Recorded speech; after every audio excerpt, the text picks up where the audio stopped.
Assalamualaikum warahmatullahi wabarakatuh. Perkenalkan, nama saya Farel Bintang Pradesti, NIM saya 242310101028, absen 5 dari kelas C. Perkenalkan, nama saya Diva Yuniratri dengan NIM 242310101029 dengan absen 6 kelas C. Di sini kami akan mempraktikkan mengenai garis-garis anatomi, istilah-istilah anatomi, dan gerakan-gerakan dalam anatomi. Nah, di sini terdapat garis-garis dalam bidang anatomi atau garis-garis cahaya yang disebut dengan imaginer.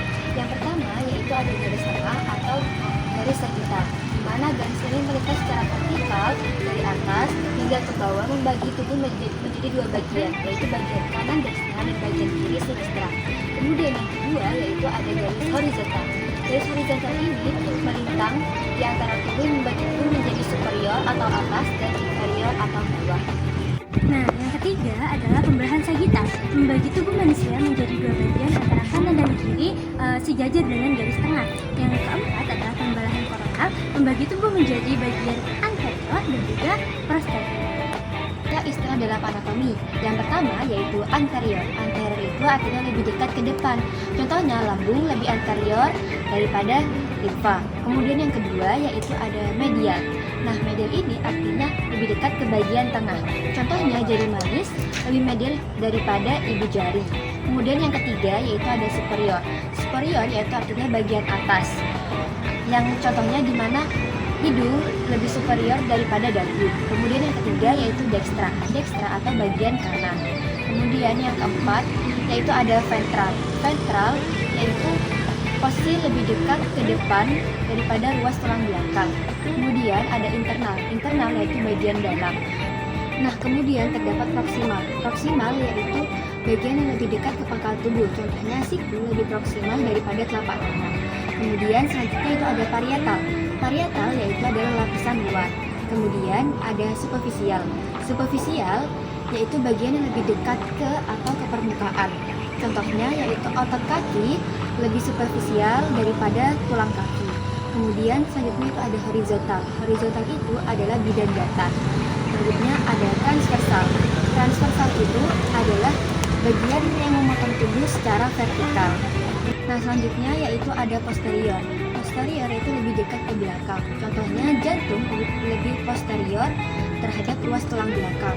Kemudian yaitu ada lateral. Lateral yaitu bagian samping. Contohnya telinga lebih lateral terhadap mata. Kemudian terdapat inferior. Inferior yaitu bagian bawah. Contohnya siku lebih inferior terhadap pusar. Kemudian ada sinistra. Sinistra yaitu bagian kiri. Ada eksterna atau bagian luar. Oke. Selanjutnya adalah distal, yaitu ujung atau menjauhi batang tubuh. Contohnya adalah pergelangan tangan terletak distal terhadap siku. Kedua adalah perifer atau pinggir. Yang ketiga adalah visceral, lapisan dalam. Profunda, dalam atau lebih jauh dari permukaan. Contohnya adalah tulang hasta dan juga yang selanjutnya adalah vertikal atau bidang tegak. Longitudinal, perpotongan memanjang. Sentral, bagian tegak. Ascendant bagian naik, descendant bagian turun, kranial bagian kepala, dan juga caudal bagian ekor. Yang selanjutnya adalah palmar ke arah palmaris manus atau anggota gerak atas, plantar ke arah plantar peris atau anggota gerak bawah, dan ulnar ke arah ulna atau tulang hasta, radial ke arah radius atau tulang pengumpil, tibial ke arah tibila atau tulang kering, fibular ke arah fibula atau tulang betis. Nah, di sini juga terdapat posisi-posisi dalam anatomi. Yang pertama yaitu posisi berdiri atau anatomi, di mana posisi ini badan berdiri tegak, pandangan menghadap ke depan, telapak tangan berada di samping-samping tubuh, kemudian telapak kaki menghadap ke depan dan tegak kaki lurus. Nah, kemudian yang kedua yaitu ada posisi supina atau posisi terlentang, di mana tubuh terlentang dengan wajah menghadap ke atas dan posisi-posisi lainnya seperti dengan posisi pada anatomi. Nah, yang selanjutnya adalah posisi prone atau tengkurap, yaitu punggung menghadap ke atas dan tubuh sejajar dengan arah horizontal dan juga wajah menghadap ke bawah. Dan selanjutnya adalah posisi anatomi, tubuh berbadan terlentang, paha diangkat vertikal dan betis lurus horizontal, dan tangan mengangkat seperti sayap dan juga kaki diikat lurus sehingga lutut dan perut itu sejajar. selanjutnya itu ada arah gerakan pada tubuh manusia. Yang pertama ada fleksi dan ekstensi. Fleksi yaitu gerakan membengkokkan dan melipat sendi. Contohnya gerakan melipat sendi yang pada siku. Seperti ini. Kemudian, selanjutnya yaitu ada gerakan ekstensi. Gerakan ekstensi ini adalah gerakan meluruskan sendi. Contohnya yaitu ayunan lutut pada saat gerak jalan. Yaitu ada gerakan abduksi dan abduksi. Gerakan abduksi adalah gerakan menjauhi tubuh. Contohnya mengangkat lengan setinggi-tingginya. Kemudian gerakan adduksi adalah gerakan yang mendekati tubuh. Contohnya menjatuhkan lengan ke arah samping tubuh. Selanjutnya yaitu ada gerakan rasio atau memutar sendi. Contohnya memutar sendi lengan. Dan selanjutnya itu adalah sirkumdusio, yaitu gerakan gabungan antara fleksi, ekstensi, adduksi, dan abduksi. Selanjutnya adalah gerakan elevasi dan depresi. Gerakan elevasi merupakan gerakan mengangkat, dan juga depresi adalah gerakan menurunkan. Selanjutnya adalah gerakan inversi dan eversi. Gerak inversi adalah gerak memiringkan telapak kaki ke dalam tubuh, seperti ini.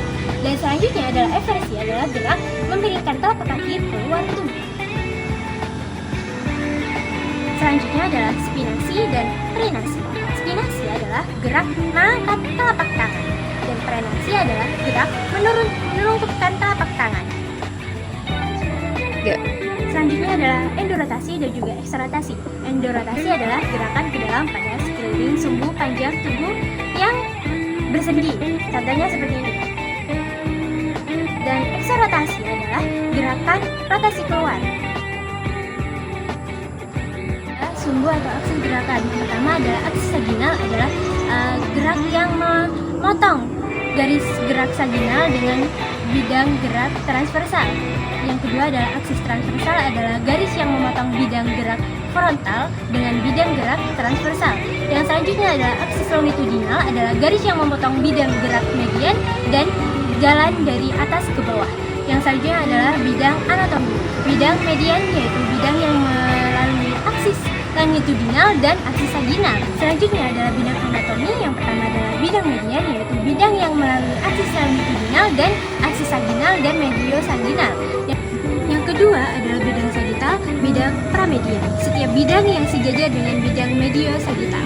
Yang ketiga adalah bidang koronal atau frontal, yaitu setiap bidang yang mengandung aksis-aksis transversal dan sejajar dengan dahi dan tegak lurus dengan bidang sagital. Istilah anatomi pada tubuh yang menonjol.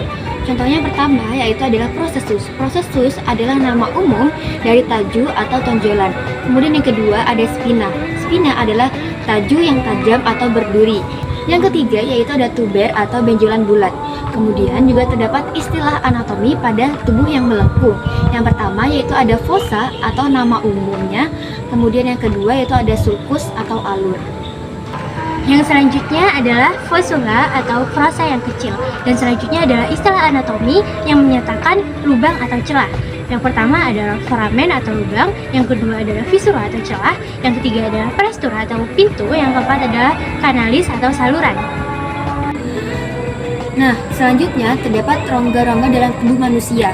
Yang pertama yaitu rongga dalam kepala. Nah, yang pertama yaitu ada rongga tengkorak atau cavum cranialis, di mana di dalam cavum cranialis ini terdapat otak besar atau cerebrum, otak kecil cerebellum, dan batang otak atau brainstem.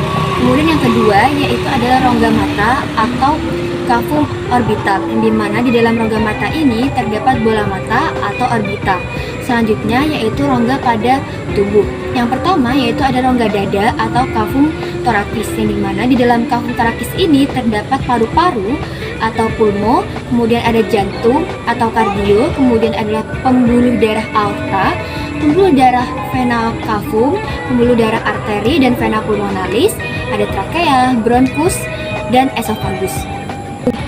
Selanjutnya adalah rongga perut atau cavum abdomen, meliputi lambung atau gester, usus halus, interstium, duodenum dan jejunum, usus besar atau kolon, kelenjar pankreas, limfa atau lien, hati atau hepar, dan ginjal atau renal.